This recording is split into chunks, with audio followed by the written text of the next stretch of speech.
Welcome back to the deep dive. Today, we're looking at someone truly monumental in art history, Jan van Eyck, a real giant of the early Northern Renaissance whose work honestly just changed everything. Absolutely. And it's such a crucial figure to explore because, well, he often gets boiled down to that one phrase, doesn't he? Yeah. Inventor of oil painting. Right, which, as we'll see, it's catchy, but not quite the whole story. Exactly. It's powerful. It tells you something about his impact, but it really masks the complexity. So our mission today really is to dig deeper than that label. Okay. We want to understand how he combined, his incredible technical skill, his position at court, his intellect, how all that made him, well, as Bartolomeo Faccio put it back in the 15th century, the leading painter of his time. And Faccio saying that, an Italian humanist, that's significant praise coming from the South, isn't it? Hugely significant. Yeah. And when you dive into the sources, the biographical details we have, the analyses of his style, the works themselves, you really see he wasn't just a craftsman. He was well-educated, a diplomat even, and his techniques, they're foundational now, things we almost take for granted. So we're going to unpack that, the court life, the secrets maybe behind those diplomatic missions, and especially that incredible mix of like almost forensic realism alongside this really dense hidden symbolism. It's fascinating. It really is. It's that combination that feels so revolutionary. You get this sense that contemporaries almost felt he had an unfair advantage. Yeah, you can imagine. And we should probably start right there with that big foundational myth. The invention of oil painting. Yes. People like Vasari, later Gombrich, they really cemented that idea, didn't they? They did. And look, it's a great starting point because it tells you immediately how stunning, how completely new his work must have seemed. That luminosity, that depth. Exactly. It wasn't like anything they'd quite seen before on that scale, with that level of detail. So the impact was instantaneous, massive. It makes sense why the invention story stuck, even if it's, well, an oversimplification. Okay, so let's peel back those layers. For someone so famous, his actual origins are, well, a bit murky, aren't they? What do we actually know for sure about his early life? Yeah, murky is a good word. It's pretty typical for artists of this period, honestly. The documentation just isn't there in the way we'd like. Right. We generally place his birth somewhere, let's say between 1380 and 1390. Could be a bit earlier, maybe a bit later. And the name Van Eyck. It tells us where he's from. Maaseik, or Maaseik as it was then. It's in the Maaseland region near Maastricht. So Van Eyck just means from Eyck. Pretty straightforward.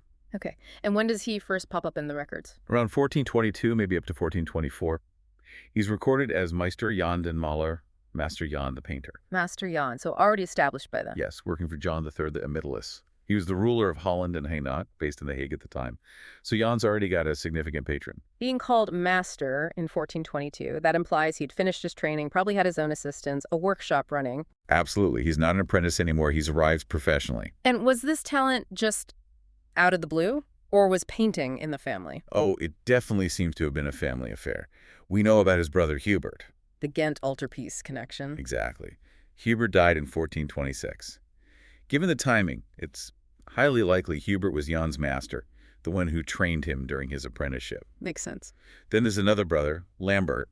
He's active a bit later, recorded between 1431 and 1442. The thinking is Lambert might have been the one who kept the workshop going after Jan died in 1441. Right. Managing things, maybe finishing commissions. Possibly. And there are also whispers, sort of uncertain mentions, of a sister named Margaret. But that might just be confusion with Jan's wife, who was also named Margaret, so that's less certain. Okay.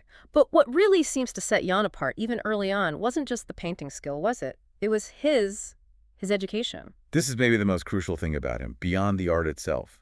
He was unusually well-educated for a painter in that era. That's really key. How so? Well, he knew Latin. That's the language of the church, of diplomacy, of the intellectual elite. Big advantage. Yeah, definitely. And even more remarkably, he used Greek and Hebrew letters in some of his inscriptions on the paintings, sometimes tucked into the decorative borders, sometimes more prominent. Wow. That suggests a level of learning far beyond just grinding pigments. Absolutely. Yeah. And this wasn't just, for show.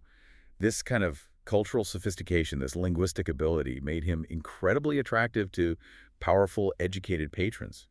Think about someone like Philip the Good, Duke of Burgundy. Right, a major player on the European stage. Exactly. Van Eyck wasn't just a hired hand. He could operate in those courtly circles. He was cultured. He could probably hold his own in conversations, maybe even handle sensitive tasks, which we'll get to. And yet, despite this high-flying court career later on, there's that lovely little detail that anchors him right back to his roots, isn't there? Yes, the linguistic clue. It's fantastic. On his preparatory drawing for the portrait of Cardinal Niccolo Albergati, just a sketch, really, but incredibly insightful. What does it show? Well, he's made little notes on it. Color notes, comments about shadows, that kind of thing, for his own reference. Okay. And those notes, they're written in the local Moslem dialect, his mother tongue. That's brilliant. So even as this sophisticated court painter dealing in Latin and Greek, his private working notes are in the language of his home region. Exactly. It's a tiny detail, but it just perfectly connects the man back to Mossack. Really humanizing. Okay, let's tackle that myth head on now. The big one. Did Jan van Eyck invent oil painting? We know the quick answer is no, but let's unpack the why. Why is it misleading, and what was the real breakthrough? Right. The invention claim is, well, it's mostly down to historical storytelling, really. Vasari is the key figure here. Writing in Italy much later. Over a century later, yes. The reality is oil paint using oils like linseed or walnut oil as a binder for pigments had been around for ages, centuries in fact. So it wasn't like he discovered some secret ingredient. Not at all. We have texts like Theophilus's treatise on divers arts from way back in 1125. And Theophilus gives instructions for using oil paint. It was mainly for things like, painting wooden statues, maybe decorative shields, more utilitarian stuff. Yeah. It wasn't the primary medium for high-status panel painting in the North yet, but it existed. So if the paint was already known, why did someone like Vasari credit Van Eyck with inventing it? What was the agenda there? Well, Vasari was writing his Lives of the Artists with a clear narrative arc in mind. He was championing the Italian Renaissance, right? Fairly. So he needed a story of progress, of genius. Attributing the invention of this incredibly luminous technique to a northerner, like Van Eyck did a couple of things, it acknowledged how impressive the northern technique was. He couldn't ignore that. Okay. But it also sort of contained it. It allowed him to then argue that while Van Eyck might have invented the medium, it was the Italian masters Leonardo Raphael who truly perfected its use. It created a neat historical break. First, darkness, then Van Eyck's invention, then Italian perfection. Ah, okay. It serves the Italian-centric narrative. Makes sense. So let's pivot then. If he didn't invent the substance, what did he invent? What was the real game-changing innovation that made his paintings look so different? It's all about the mastery and the application. He and his brother Hubert, we have to include Hubert here, were among the very first painters in the Netherlands to really embrace oil paint systematically and extensively for detailed, high-quality panel paintings. Not just for odd jobs, but as their main medium. Precisely. Before them, the dominant technique in Northern Europe for panel paintings was tempera. Pigment mixed with egg yolk. Exactly. And tempera has very different properties. It dries incredibly fast, almost instantly. It's quite opaque. You have to build up color using tiny, careful strokes, often cross-hatching. The colors can be bright, sure, but they tend to sit on the surface. Right. So what did Van Eyck do differently with oil? His genius was in perfecting a stable, slow-drying oil medium. We don't know the exact recipe. Maybe he used sun-thickened oils, maybe added resins or the dryers. But whatever he did, it allowed him to work differently. How so? Critically, it allowed him to apply paint in multiple, very thin, translucent layers. Glazes. Like painting with colored glass, almost. That's a great way to think about it. Instead of a solid layer of paint blocking the light, these thin glazes let light penetrate through the layers. All right. So light hits the painting, goes through the colored glaze layers, bounces off the bright white gesso ground underneath, and then reflects back out through the glazes again. Ah, I see. So the color is coming from within, almost. Exactly. It creates this incredible depth, this richness and saturation of color, this luminosity. It glows in a way that tempera just can't replicate. That's why his paintings look like jewels. That makes perfect sense. It wasn't the oil itself, but this sophisticated layering technique using oil. That was the revolution. Yeah. And that mastery just fundamentally shifted the direction of early Netherlandish painting. It pushed things rapidly away from the more stylized international Gothic toward this intense, light-filled naturalism and realism. He set a new standard. And that technical edge, that ability to create these stunningly realistic, luminous works, must have made him incredibly desirable as a painter. Which leads us to his career path. That first big job we mentioned, with John III, the Pitiless, in The Hague. What did that role involve? Right, starting around 1422. And it's important what his title was. He wasn't just painter. He was appointed valet de chambre. Which means? Literally chamber servant, or maybe groom of the chamber. But in this context, it means more like a trusted member of the Duke's personal household. Not just an artisan, but someone with status, with access. It implies trust. So more than just a contractor. Much more. He would have had assistants, of course. His documented work there involved redecorating the Binnenhof Palace, the Duke's residence. It's a significant interior work. But then comes the really big move, doesn't it, after John III dies? Yes, John died in 1425. And that's when Van Eyck makes the crucial shift. He moves to Bruges and enters the service of Philip the Good, the Duke of Burgundy. Now that's the big leagues in Northern Europe at the time. Absolutely. Philip's court was arguably the most sophisticated, powerful, and wealthy in Northern Europe outside of royalty. Becoming Philip's court painter wasn't just a job. It was a major elevation in status and opportunity. And Philip clearly recognized Van Eyck's exceptional talents, not just artistic, but likely diplomatic too. So being a court painter for such a powerful duke, Yeah? did that mean sacrificing artistic freedom? Was he just painting what Philip told him to paint? Actually, the record suggests quite the opposite, which is fascinating. Philip paid him a regular salary. Rather than per commission? Yes. And this salary seems to have provided significant financial security. It freed him from the constant grind of finding the next commission, churning out work just to pay the bills. Ah, interesting. The documents even state that Philip wanted him to be able to paint whenever he pleased. That implies a huge degree of artistic freedom. So the security actually enabled the quality. I think it's directly linked. That meticulous, layered, time-consuming technique we just talked about. You need time for that. You can't rush it. The security of the court salary gave him the luxury of time. It allowed for that perfectionism we see in works like the Roland Madonna or the Arnolfini portrait. That makes a lot of sense. And this trusted position, the salary, it also freed him up for other duties, didn't it? Those secret missions. Exactly. He wasn't just painting portraits and altarpieces. The court records for 1426 to 1429 mention several journeys he undertook for Philip, specifically described as secret commissions or missions. Secret. Intriguing. And the payments for these trips were substantial multiples of his already generous annual salary. That tells you these weren't just quick errands. So what was he doing? Playing diplomat? Spy? We don't know for sure. That's the nature of secret. But given his intelligence, his linguistic skills, his trusted status as valet de chambre, it's highly likely he was acting as an envoy, maybe scouting locations, maybe carrying sensitive messages, maybe even negotiating behind the scenes. He was a valuable, discreet asset for the Duke. And there's that tantalizing hint that one trip might have taken him quite far afield. Yes, the reference to a journey to certain distant lands. This has fueled speculation for a long time. Could it have been the Holy Land? What's the evidence for that? It's circumstantial, but compelling. There's a later painting, probably done by his workshop around 1440 after his death, called The Three Marys at the Tomb. Okay. And the background of that painting features a depiction of Jerusalem. What's remarkable is the topographical accuracy of that depiction. It looks like it's based on first-hand observation. So the theory is Jan traveled there, made sketches. Made detailed drawings, yes. And those sketches were then available in the workshop and used later by his assistants or successors. Yeah. It's plausible.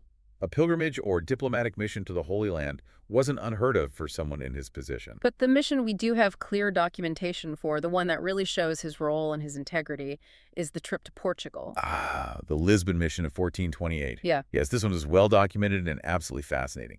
Philip sent him as part of an embassy to Portugal to negotiate a marriage contract.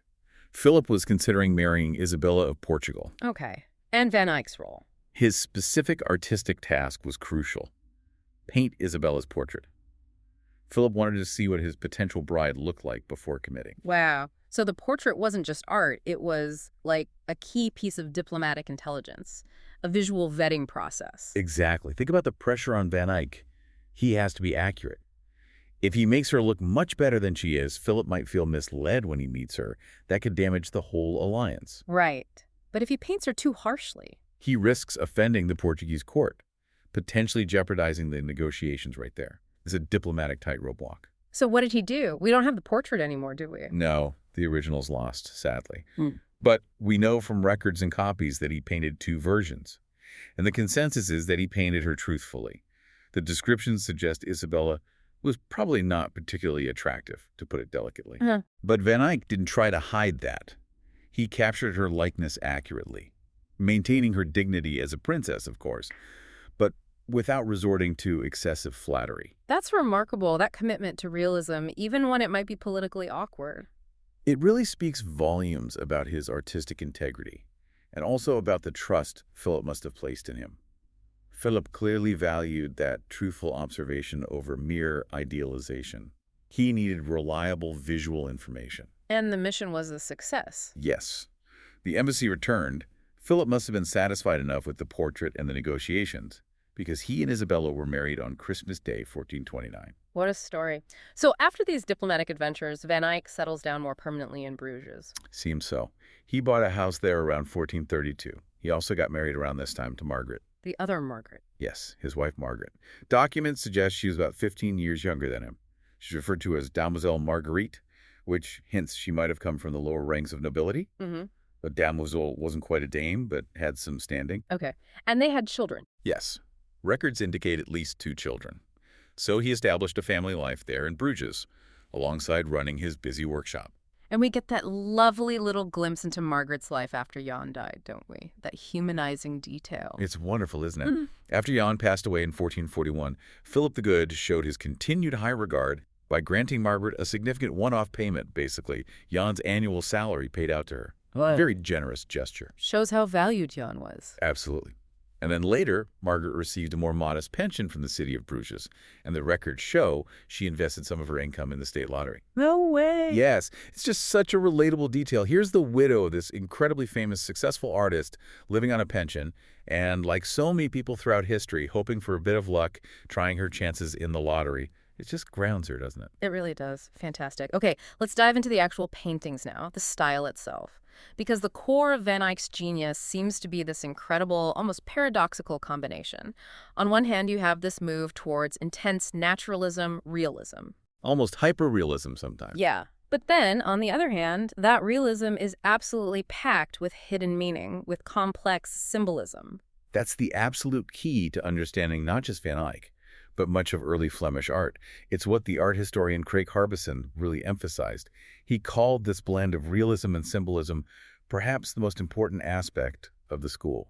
So it wasn't just about painting things exactly as they looked. No, the realism wasn't the end goal in itself. It was the medium for conveying theological truth.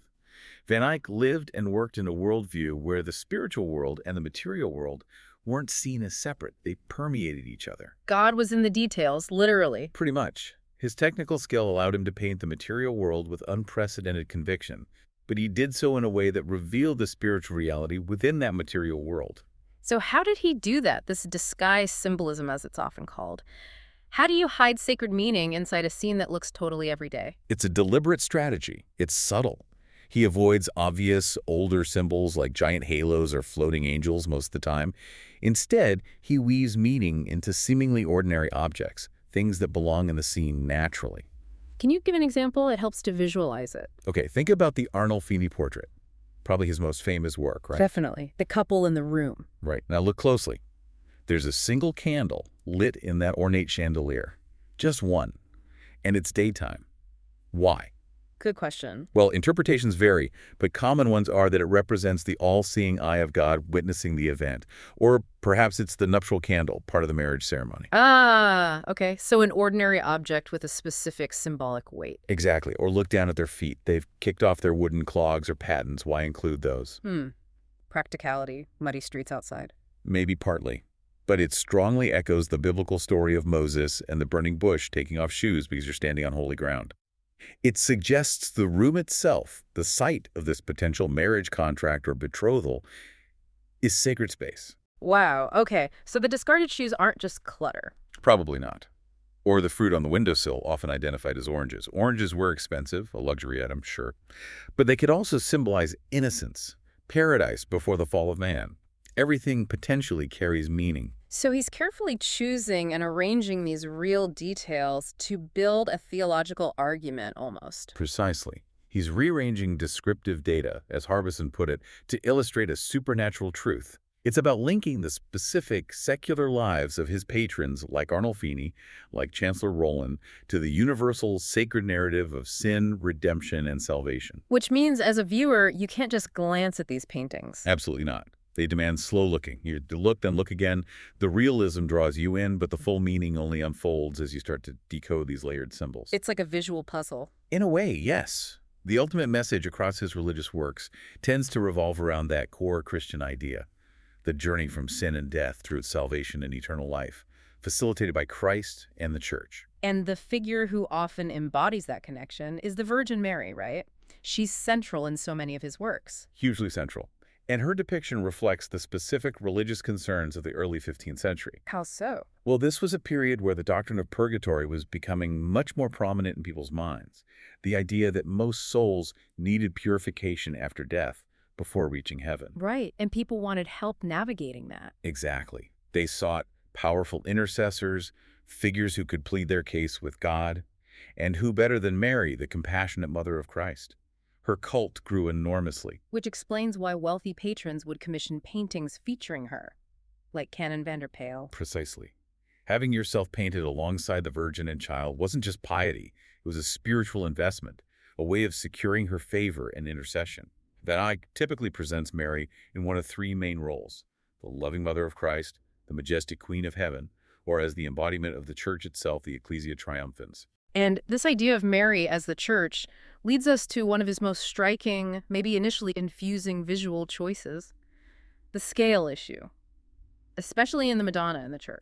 Yes.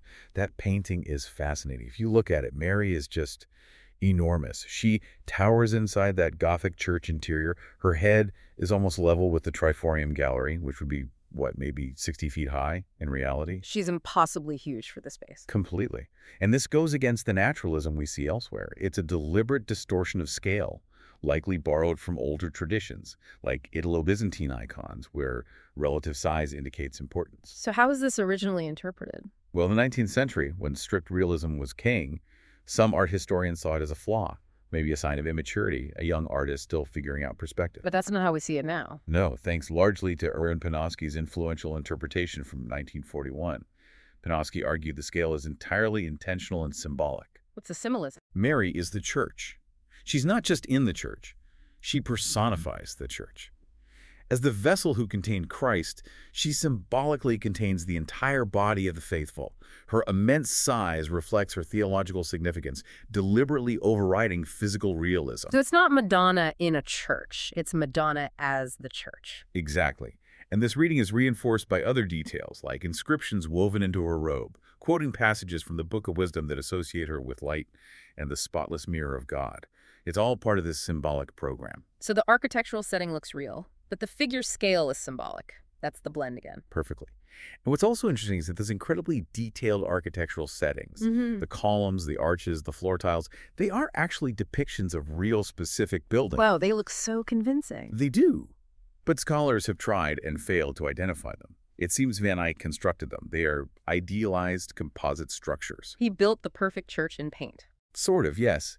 He created visually compelling, symbolically appropriate spaces. He'd even combine architectural styles that wouldn't normally go together in reality, like putting rounded Romanesque arches above pointed Gothic columns. Architectural accuracy wasn't the point. The overall visual and symbolic effect was. And he manipulates light in a similar way, doesn't he? Creating these intimate interior spaces that don't feel claustrophobic. His handling of light is just masterful. Take the Madonna of Chancellor Roland again. It's set in this relatively small room, or loggia, opening onto a vast landscape. Right. But look where the light is coming from. It seems to enter from the central portico behind the figures, illuminating the landscape. But there also seems to be light coming from side windows, catching Roland's face and the Virgin's robes. So multiple light sources. It feels like it.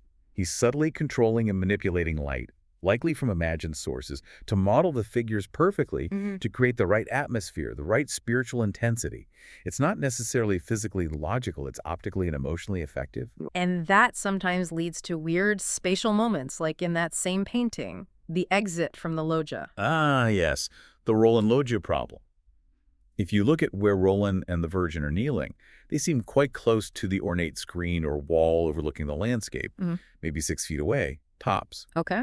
But the actual arched openings in that screen look really narrow. Some scholars have pointed out Roland would practically have to squeeze sideways through one of those openings to get out onto the balcony beyond. Huh. So it doesn't quite make physical sense? Not strictly, no. But again, that wasn't Van Eyck's primary concern here. He prioritized the composition, the illusionistic depth, the framing of the divine vision for Roland. Creating that perfect spiritual theater trumped strict architectural plausibility. The impact matters more than the practicality of the doorway. It wasn't just his technique that was revolutionary. It was also his attitude towards authorship, wasn't it? In an age where many artists were anonymous craftsmen, Van Eyck, well, he signed his work. Consistently. This is a really big deal. He is practically the only major Netherlandish painter of the 15th century who regularly signed and often dated his panels. Why was that so unusual? The medieval workshop tradition emphasized the collective, the guild, the quality of the object itself rather than the individual star artist. Signing your work was seen as, well, perhaps a bit boastful, unnecessary. But Van Eyck did it anyway. He did. It's a clear assertion of individual authorship, a claim to the quality and uniqueness of his creation. It really positions him as a precursor to the Renaissance idea of the artist as an individual genius, someone whose name matters.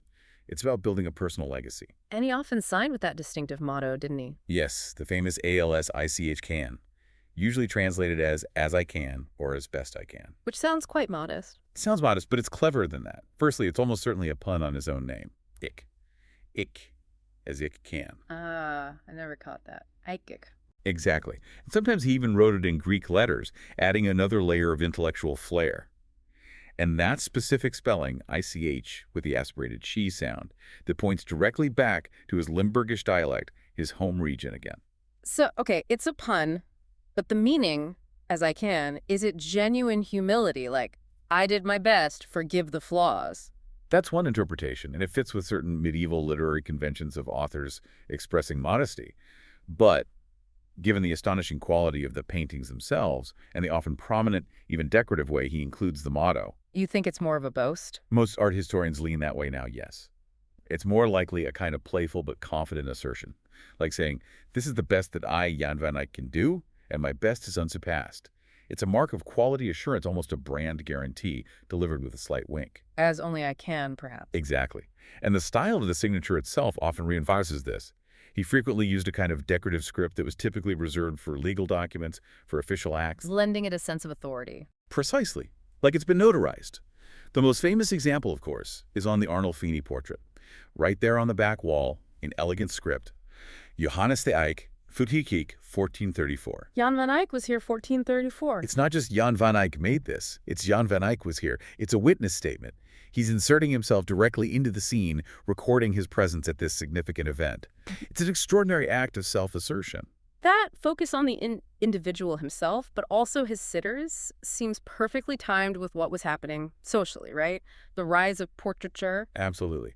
The 15th century saw a huge growth in the wealth and influence of the merchant class, especially in Flanders.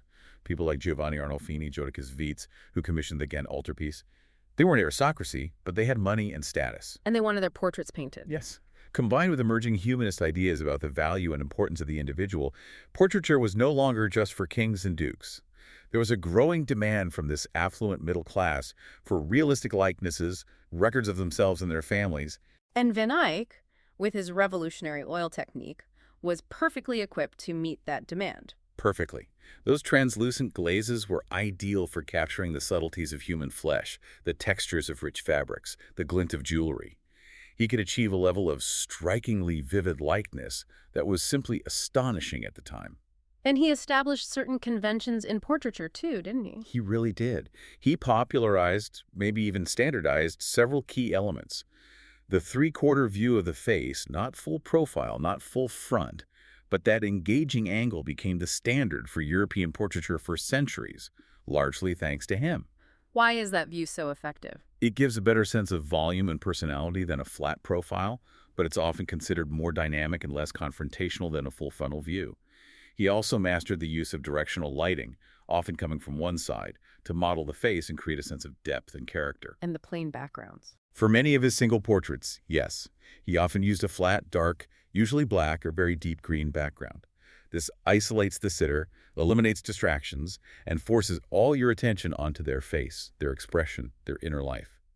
It's incredibly effective psychologically. And then there's that amazing detail, the one you almost can't believe until you look closely. The stubble. Huh? Yes. Lorne Campbell, a major Van Eyck scholar, pointed this out really clearly. It's fascinating. In several of his portraits of men, Cardinal Albergati, Jan de Leeuw, Jodocus Vits, on the Ghent Altarpiece, if you look really closely, What do you see? you see stubble. Campbell describes it as a light stubble of 1 or 2 days' growth, or notes that the sitter looks rather inefficiently shaved. That's incredible. Why include that? It's not exactly flattering. That's the point. It's the ultimate commitment to realism, isn't it? He's not idealizing them into smooth perfection. He's capturing them as they actually appeared at a specific moment in time, perhaps between shaves. It's this forensic level of observation that makes his portraits feel so present, so real. Wow. And yet, for all that intense realism, he wasn't strictly a human photocopier, was he? He did make adjustments sometimes. No, he wasn't a slave to pure optical reality. There's always artistry involved. We see this particularly in the portrait of his wife, Margaret, from 1439. What did he change there? Well, it's undoubtedly her. It feels like a real person. But analysis suggests he probably made subtle alterations to her features, maybe slightly adjusted the line of her nose, perhaps elongated her forehead a bit. A high forehead was considered a mark of beauty and intelligence then. So a little bit of flattering editorializing. A little bit, yes. Yeah. Or maybe just adjustments for compositional harmony. He's balancing the intense realism with achieving an aesthetically pleasing, well-composed image. He could tweak reality to fit the ideal or the fashion of the day while still making it feel utterly convincing. It's a skillful balance. And his innovation didn't stop with the paint surface. The frames themselves were important, weren't they? Hugely important. We often see paintings today ripped out of their original frames, but for Van Eyck, the frame was an integral part of the artwork. He clearly designed them, and they worked with the painting. How so? He often signed and dated the frames themselves, and frequently the frames were painted illusionistically, maybe to look like marble or stone, sometimes with inscriptions seemingly chiseled into this fake stone. The frame for the portrait of Jan de Leeuw still survives, and it's painted to look like bronze. So the frame extends the illusion. Exactly. And the inscriptions on the frames were often very clever. They could function almost like speech bubbles. Giving voice to the sitter. Yes. Like on that Jan de Leeuw portrait frame, the inscription reads basically, Jan de Leeuw, painted by Jan van Eyck. See when he began it, 1436. It's as if de Leeuw himself is speaking to you from the frame. That's brilliant and different from the religious works. Yes.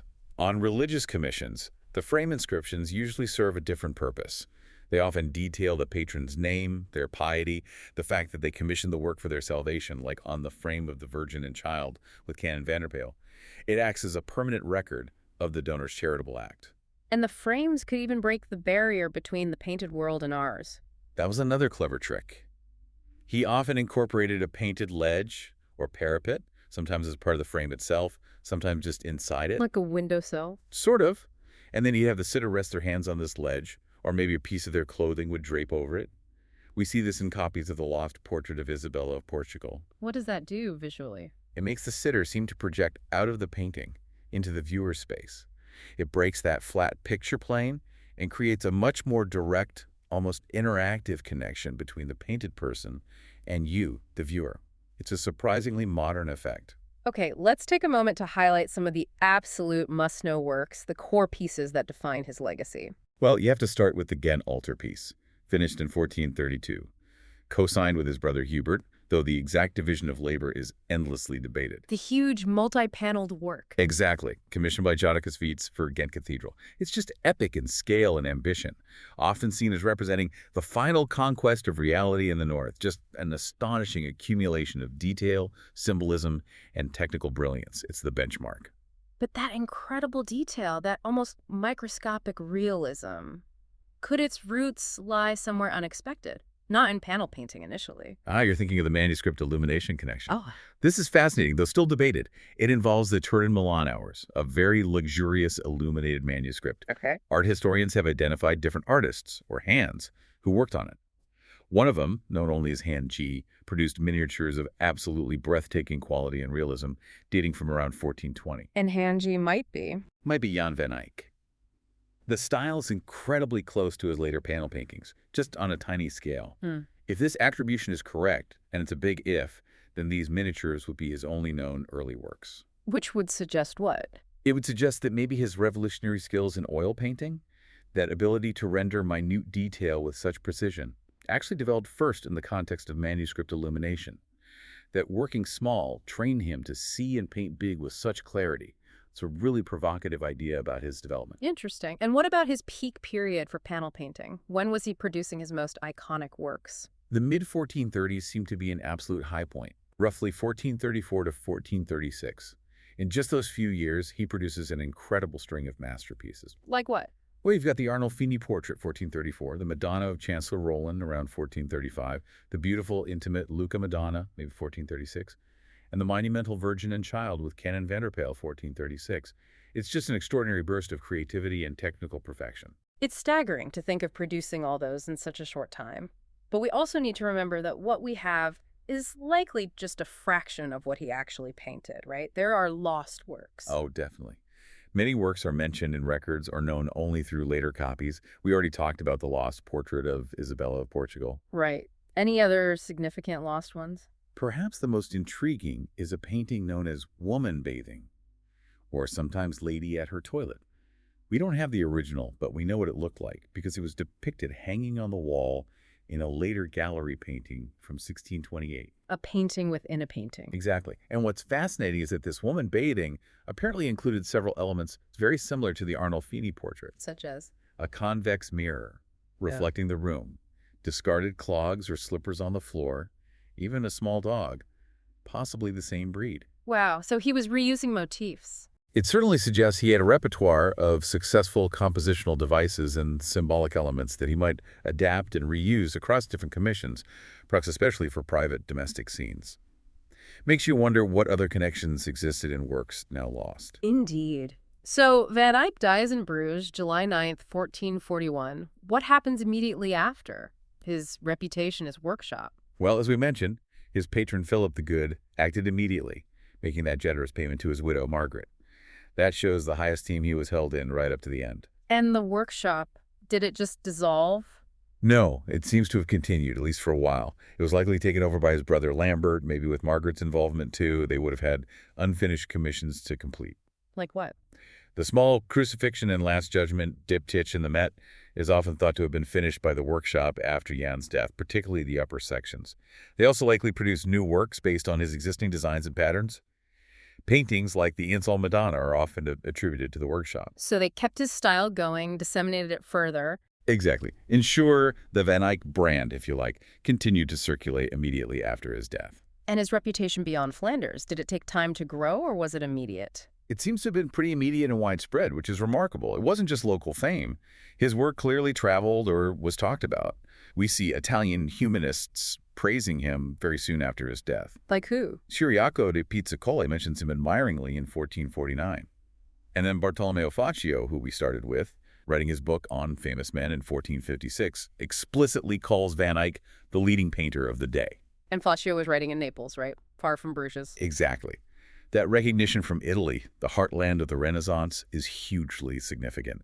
It proves that his technical brilliance, that stunning realism and luminosity, was recognized as truly exceptional across Europe, even by those who usually champion their own artists above all others. His genius transcended borders almost instantly. Hashtag tag outro. So stepping back from all this incredible detail, if we had to summarize the core of Jan van Eyck's achievement, what would it be? It's more than just the oil paint, isn't it? Oh, much more. I think it's about integration. He wasn't just a painter. He was this educated, cultured, well-connected figure, possibly a diplomat. Right. And he channeled all of that, plus his immense, almost uncanny technical skill, that ability to paint the world with such breathtaking realism into creating this incredibly rich visual language. A language that could hold both meticulous reality and deep, complex theology together in the same frame. Exactly. He found a way to make the material world speak of the spiritual world, and vice versa, with a power and conviction that hadn't really been seen before in Northern panel painting. And alongside that, his deliberate use of the signature, the motto. ALS. ICHKAN1. That whole performance of authorship, that was key too, wasn't it? For securing his place. Absolutely. It was a conscious act of self-promotion, of legacy building. By signing his work so consistently, often so prominently, he really distinguished himself from the anonymity of the traditional medieval workshop. He's asserting the value of the individual artist, Jan van Eyck, the unique creator. It's a very modern stance, in a way. So this combination of intense realism, hidden depths, and self-assertion, it leaves us with a final thought, maybe a question for you, our listeners, to ponder. Given everything, the meticulous signatures, the Voethik was here, the possible diplomatic secrecy, the blending of the sacred and the deeply personal, was Van Eyck ultimately painting for God? Was his primary audience the divine, showing piety through perfect craft? Yeah. Or was he, perhaps, cleverly using the accepted framework of religious art, the most prestigious art form of his time, as the ultimate vehicle to achieve something else, to immortalize himself, to ensure that Jan van Eyck, the individual genius, would be remembered for posterity? Is the sacred subject matter, in a way, the stage for his own enduring presence? Painting for God or painting for history using God's imagery? It's a fascinating question to hold in mind when you look at those incredibly detailed, intensely present works.